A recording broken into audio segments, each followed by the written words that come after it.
7th 8th class ఉన్నప్పుడు నాకు అంతగా నేను టాపర్ ఏం కాదు, యావరేజ్ స్టూడెంట్ అనమాట. చదవకపోతే నన్ను ఈ చెట్టు కింద కూర్చొని పెట్టేవాళ్ళు అనమాట. నన్ను అప్పుడు ఇక్కడ చదువుకునేవాడిని నేను కూర్చొని ఈ చెట్టు కింద.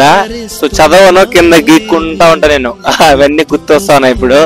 ఇంకా అదే అక్కడ కనిపిస్తుంది కదా బెల్ అయితే కూడా, ఆ బెల్ కుట్టడానికి మేము ఎంత మంది పరిగిస్తామంటే రన్ చూపిస్తారండి మీ అందరికి.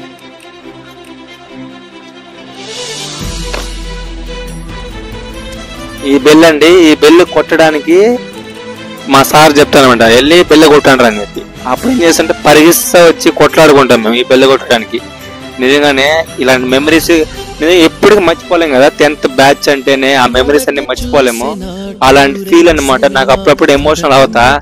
చాలా మంది కూడా నాకు తెలిసి ఇక్కడ మేము చదువుకొని ఎన్నోసారి కూడా బాధపడిన రోజులు కూడా ఉన్నాయి. ఎందుకంటే 10th బ్యాచ్ ఆ మెమరీస్ అన్ని కూడా మూమెంట్స్ చాలా బాగుంటాయి. మీలో ఎవరన్నా